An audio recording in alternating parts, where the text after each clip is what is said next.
Friends, welcome back to my channel. जैसे कि आप सभी जानते हैं, मैं आपको सीटेट की और बीपीएससी में जो आने वाले एग्ज़ाम हैं, जो अभी बीपीएससी एग्ज़ाम कंडक्ट करा रहा है टीयर 2.0, उसकी प्रिपरेशन करा रही हूँ साइंस की। चलिए, तो आज हम क्या करने वाले हैं। आज हमारा चैप्टर है 4, पौधों को जानिए। हम चैप्टर 4 को देख लेते हैं। क्या है इस चैप्टर में। बाहर निकालकर अपने चारों ओर के पौधों का प्रेक्षण कीजिए। क्या आप देखते हैं कि कुछ पौधे छोटे हैं और कुछ विशालकाय, जबकि कुछ धरती पर हरे धब्बे की तरह दिखाई देते हैं। ओके, आगे देखते हैं। कुछ पौधों की पत्तियां हरी होती हैं। कुछ पौधों की पत्तियां कैसी होती हैं? हरी होती हैं, लेकिन कुछ की कैसी होती हैं? लालिमा युक्त होती हैं। कुछ पौधों के फूल बड़े होते हैं तथा लाल हैं। कुछ कुछ नीले हैं। कुछ पौधों में पत्तियां होती भी हैं, नहीं भी होती हैं। कुछ में पुष्प होते भी हैं और नहीं भी होते हैं।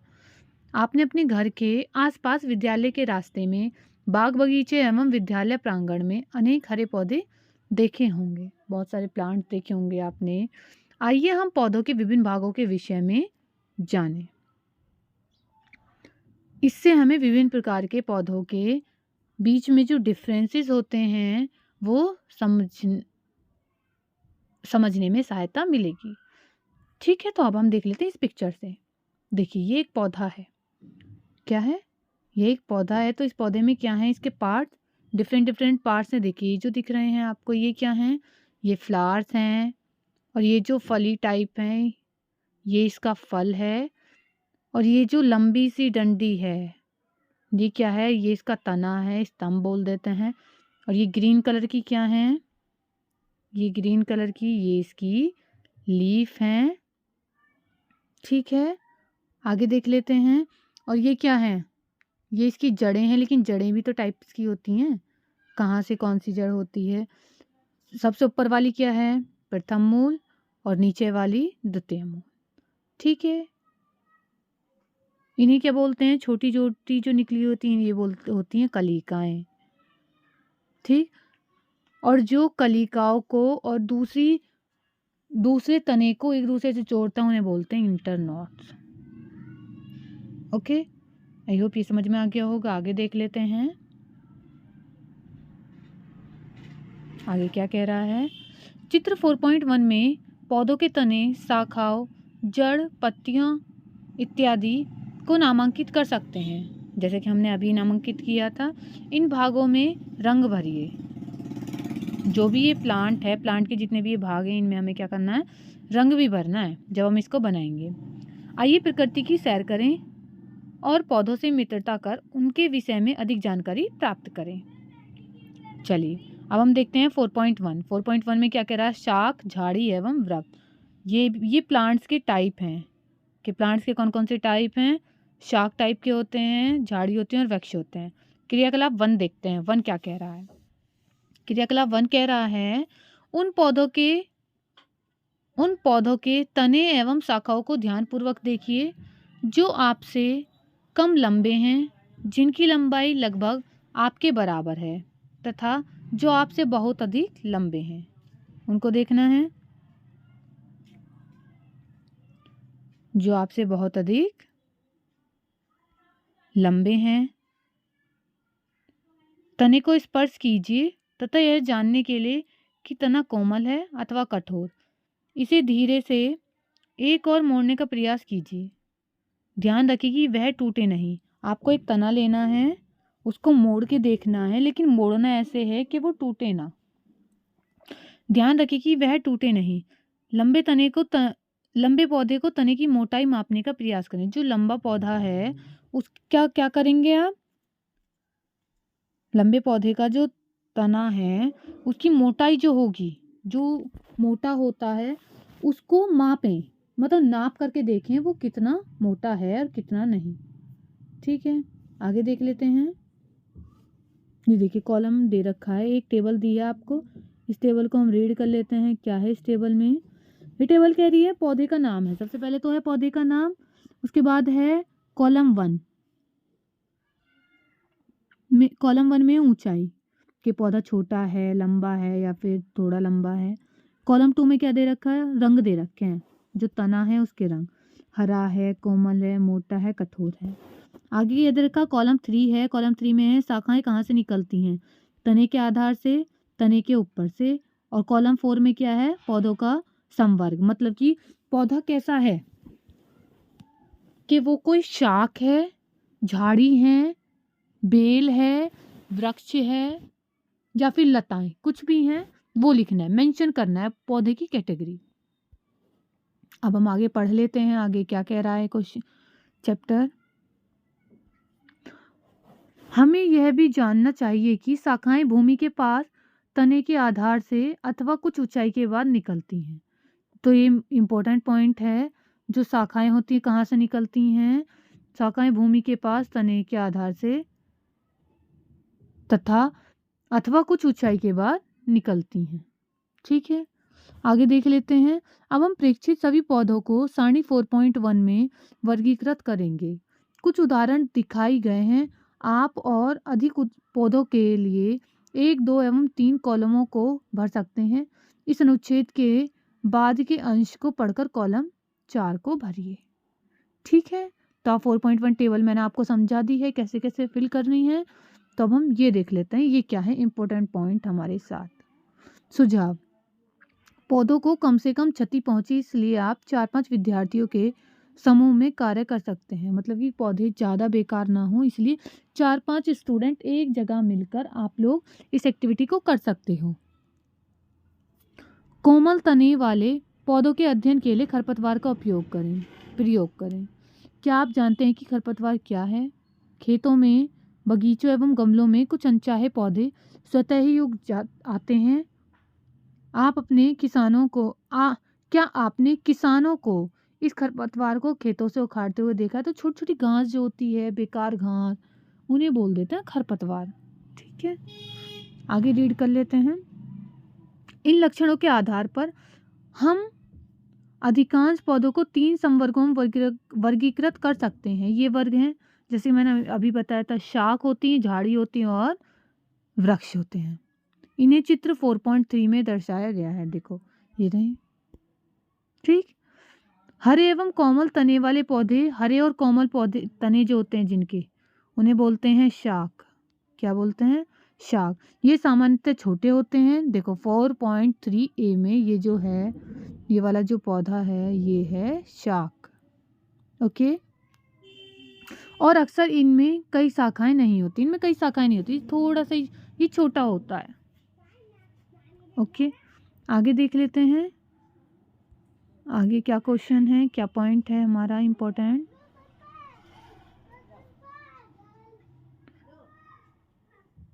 पॉइंट है हमारा, कुछ पौधों में शाखाएं तने के आधार के समीप से निकलती हैं। तना कठोर होता है परंतु अधिक मोटा नहीं होता। इन्हें झाड़ियाँ क्या कहते हैं? इन्हें बोलते हैं हम झाड़ियाँ।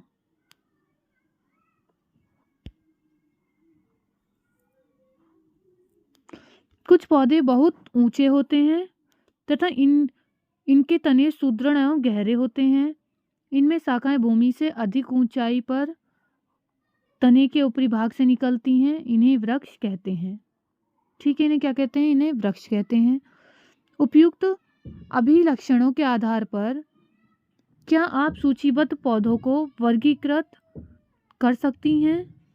वर्गीकृत कर सारणी 4.1 में कॉलम 4 को भर सकते हैं। मैंने बताया था ना, कॉलम 4 में क्या है, आपको क्या फिल करना है, वो चीज़ आपको फिल करनी है कि पौधा कौन सा है, झाड़ी है, शाख है या फिर वृक्ष है। वृक्ष वो होता है जो बहुत बड़ा होता है। ठीक है, चलिए आगे देख लेते हैं पहेली क्या कह रही है। पहेली जानना चाहती है कि मनी प्लांट, सैम, लौकी तथा अंगूर के तने किस प्रकार के हैं? इनमें से कुछ पौधों को देखिए, ये शाख, झाड़ी और पौधों से किस प्रकार भिन्न हैं? आपके विचार से इनमें से कुछ को ऊपर चढ़ने के लिए सहारे की आवश्यकता क्यों पड़ती है? ठीक है, अब हम बताएंगे कि कुछ चीज़ें होती हैं जिनको सहारे की आवश्यकता होती है, उन्हें क्या बोलते हैं। कमज़ोर तने वाले पौधे सीधे खड़े नहीं हो सकते, और ये भूमि पर फैल जाते हैं। जैसे कि आपको ये देखो, ये दिख रही है, और अगर हम मनी प्लांट को देखें तो मनी प्लांट भी नीचे ही फैलती है, जब तक उसे सपोर्ट ना मिले भूमि पर फैल जाती हैं। इन्हें क्या बोलते हैं? इन्हें बोलते हैं विसर्पी लताएं। ओके, जो नीचे फैल जाती हैं उन्हें विसर्पी लताएं कहते हैं। जबकि कुछ पौधे सहायता से ऊपर चढ़ जाते हैं, ऐसे पौधे आरोही कहलाते हैं, उन्हें बोलते हैं हम आरोही। ठीक है, जैसे कि मनी प्लांट है, वो चढ़ जाएगी। ये शाख झाड़ी और पेड़ों से भिन्न है। संभवतः आप अपने विद्यालय अथवा घर पर कुछ पौधों की देखभाल करते होंगे। अपने घर अथवा विद्यालय में पाए जाने वाले वृक्ष, झाड़ी अथवा विसर्पी लता के दो दो पौधों के नाम लिखिए। ठीक है, आपको दो दो नाम लिखने हैं, विसर्पी लताओं के और झाड़ी के और वृक्ष के। तना पढ़ते हैं अब हम, तना क्या होता है। अपने आसपास के पेड़ पौधों को देखें तथा उसके तने पर पाई जाने वाली विभिन्न संरचनाओं एवं भागों को देखें। अपने अवलोकन की तुलना अपने साथी द्वारा लिए गए अवलोकन से करें। आपने क्या देखा? तने में पत्तियां, शाखाएं, कली, फल एवं फूल होते हैं। आप देखते हैं तने में क्या क्या होता है और क्या क्या नहीं होता। अब हम देख लेते हैं क्रियाकलाप 2।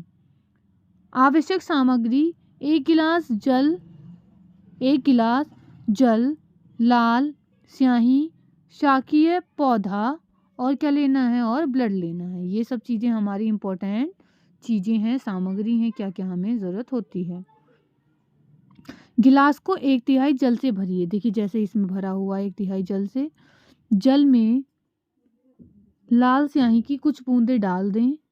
साग के तने को गिलास में रखें, जैसा कि चित्र 4.6 में दिखाया गया है। देखो इसमें भी तो दिखाया गया है सही। अगले दिन इन शाखाओं का अवलोकन कीजिए। क्या इस शाखा के कुछ भाग लाल नजर आते हैं? जो लाल कलर का पानी हो गया, क्या उसमें आपको जो प्लांट आपने डाला है वो लाल नजर आता है? आपने देखा कि तने में रंग ऊपर चढ़ गया। अगर इसे लंबे समय तक रखा जाए तो रंग पत्तियों और सिराओं में भी आ जाता है। तो क्या आप बता सकते हैं कि यह लाल रंग यहाँ तक कैसे पहुँचा? तो आप बता सकते हैं ये जो लाल रंग है वो यहाँ तक कैसे पहुँचा है? क्या कोई जानता है?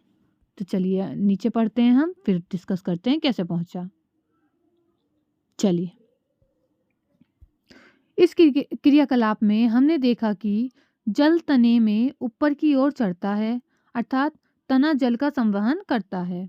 लाल स्याही की भांति जल में विलीन खनिज जल के साथ तने में ऊपर पहुंच जाते हैं। ठीक है, इस तरह से वो पत्तियां लाल हो जाती हैं और प्लांट लाल हो जाता है।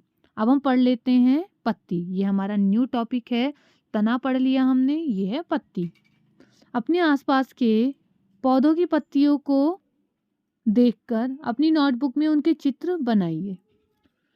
क्या इन सभी की आकृति, आकार एवं रंग एक जैसे हैं? क्या एक जैसे होते हैं सभी के रंग और आकार? यह तने से किस प्रकार जुड़ी है? पत्ती का वह भाग जिसके द्वारा वह तने से जुड़ी होती है पर्णवृंत कहलाता है। ठीक है, ये जो भाग होता है इसे बोलते हैं पर्णवृंत। पत्ती के चपटे हरे भाग को फलक बोलते हैं। ये जो भाग होता है, देखिए ये जैसे ये पत्ती है, ये वाला जो भाग है, ये पूरा ये जो भाग है इसे बोलते हैं फलक। और ये जो जुड़ा हुआ भाग है, ये तना है, हम समझ लेते हैं तना है। तने से जो ये वाला भाग है ये क्या कहलाता है? ये कहलाता है पर्णवृंत। ठीक है, आगे देख लेते हैं।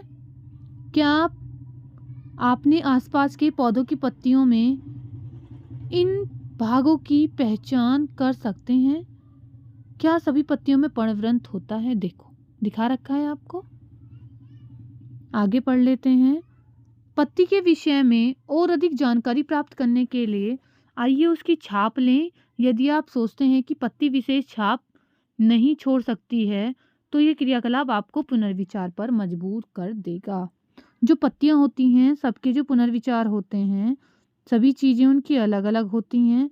तो हम इस पर डिस्कस करते हैं क्या चीज़ कैसे होती है। ओके, चलिए क्रियाकलाप अब हम देखते हैं 3। हमारा जो क्रियाकलाप 3 है वो क्या कहता है, एक पत्ती को एक सफ़ेद कागज़ अथवा अपनी कॉपी के पन्ने के नीचे रखिए। इसी चित्र 4.9 में दर्शाए गए हैं। देखो यहाँ दर्शाया हुआ है कैसे करना है। इसके जो पेज होता है पेज के नीचे रखना है, जैसे कि नोटबुक है, नोटबुक के नीचे और उसके ऊपर एक पेज ऊपर से रख दें। स्याही पर दबाएं, सॉरी, इस दर्शाए गए तरीके से एक ही स्थान पर दबाकर पकड़कर रखें। अपनी पेंसिल को तिरछा पकड़िए तथा इसकी नोक से कागज के उस भाग को जिसके नीचे पत्ती है धीरे धीरे रगड़िए। क्या आपको कुछ रेखाओं के साथ छाप दिखाई देती है? क्या यह छाप पत्ती की तरह है?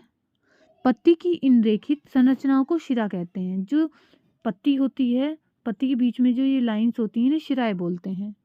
क्या आपने पत्ती के मध्य में एक मोटी शिरा दिखाई देती है? इसे मध्य शिरा, ये जो बीच में है इसे बोलते हैं मध्य शिरा, और ये जो होती हैं होती हैं शिराएं। पत्तियों पर सिराओं द्वारा बनाए गए डिज़ाइन को सिरा विन्यास, और ये जो पूरा डिज़ाइन है, ये जो पूरा डिज़ाइन है इसे सिरा विन्यास कहते हैं। यदि ये डिज़ाइन मध्य सिरा के दोनों ओर जाल जैसा है तो यह सिरा विन्यास जाली रूपी कहलाता है। देखा होगा अगर आपने पीपल का पत्ता देखा होगा तो उसमें जाली बनी हुई होती है, ठीक है, तो उसे बोलते हैं जाली का रूपी सिरा विन्यास। आपने देखा होगा कि घास की पत्तियों में ये शिराएं एक दूसरे के समांतर हैं। ऐसे सिरा विन्यास को समांतर सिरा विन्यास कहते हैं। विभिन्न पौधों की पत्तियों को बिना तोड़े उनके सिरा विन्यास का अध्ययन कीजिए। आपको बहुत सारे पौधे लेने हैं, उनकी पत्तियां लेनी हैं और उनको बिना तोड़े सिरा विन्यास जो होते हैं उनका अध्ययन करना है कि किसमें जाली का रूपी है और किसमें नॉर्मल सिरा विन्यास है। आइए अब ये जानने का प्रयास करें कि पत्तियां क्या कार्य करती हैं। चलिए देखते हैं क्या करते हैं। अब हम क्रियाकलाप 4 को करेंगे।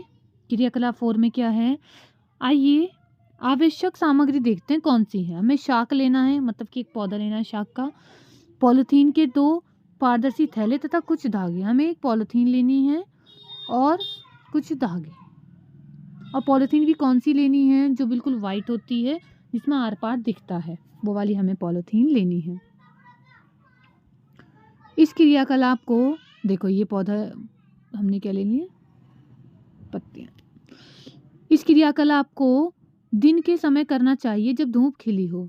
जो भी हमें क्रियाकलाप करना है इसको दिन के समय करना है जब धूप निकली हुई हो।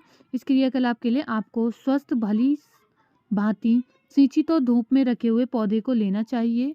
किसी पौधे की पत्ती वाली शाखा को चित्रानुसार एक पॉलीथीन की थैली से ढककर धागे से बांध दीजिए। देखो ये दे रखा है आपको, इस तरह से दूसरे पॉलीथीन की खाली थैली पर भी धागा बांधकर धूप में रख दीजिए। कुछ घंटों के बाद पॉलीथीन की थैली के आंतरिक पृष्ठ को ध्यानपूर्वक देखिए। आप क्या देखते हैं, क्या किसी थैली के अंदर जल की बूंदें दिखाई देती हैं? किस थैली में जल की बूंदें दिखाई देती हैं? क्या आप बता सकते हैं कि यह बूंदें कहाँ से आईं? देखिए, जब हम किसी भी चीज़ को पॉलीथीन में पैक करते हैं, जो धूप होती है, तो क्या होता है, इसमें बूंद आ जाएंगी। क्रियाकलाप के बाद पॉलीथीन की थैली को हटाना मत। जो पॉलीथीन की थैली है आपको उसे हटाना नहीं है। देखिए इस तरह से आपको रैप कर देना है। इसके बाद क्या होता है, पढ़ते हैं आगे। जल की कुछ बूंदें पत्ती के जलवाष्प के रूप में निकल जाती हैं, ठीक है। इस क्रिया को वाष्पोत्सर्जन कहते हैं। इसी क्रिया को हम क्या बोलते हैं, वाष्पोत्सर्जन। इस प्रक्रम के द्वारा पौधे बड़ी मात्रा में जल को वायुमंडल में छोड़ते हैं, ठीक है। आगे, हमने पत्तियों के ऊपर थैली को क्यों बांधा? क्या पौधों के वाष्पोत्सर्जन से निकली जल वाष्प को हम अन्यथा देख पाते हैं? अध्याय 3 के उन क्रियाकलापों के विषय में स्मरण कीजिए जिनमें जल विभिन्न अवस्थाओं में बदल जाता है। क्या आप इनके नाम बता सकते हैं? उस प्रक्रम का नाम बताइए जिसके कारण जल बूंदों के रूप में पुनः पॉलीथीन की थैली पर दिखाई देने लगता है। कौन सा था वो? वाष्पन था। पत्तियों का और भी कार्य है, आइए इसका अध्ययन करें। चलिए देख लेते हैं। क्रियाकलाप है हमारा 5। आवश्यक सामग्री ले लेनी है। सबसे पहले आवश्यक सामग्री कौन कौन सी है? पत्ती, स्प्रिट, बीकर, परखनली, बर्नर, जल, प्लेट एवं आयोडीन विलयन। क्या करना है अब हम कर लेते हैं जो चीज़ हमें करनी है। इसमें परखनली में एक पत्ती रखिए तथा उसमें पर्याप्त मात्रा में स्प्रिट डालें जिससे पत्ती उसमें पूर्णतः डूबी रहे। अब इस परखनली को जल से आधे भरे बीकर में रखिए। बीकर को उस समय तक गर्म करते रहें जब तक पत्ती से हरा रंग पूर्णतः बाहर नहीं निकल जाता। अब पत्ती को परखनली से सावधानीपूर्वक बाहर निकालकर जल से भली भांति धोइए। इसे प्लेट में रखकर आयोडीन विलयन की कुछ बूंदें डालिए।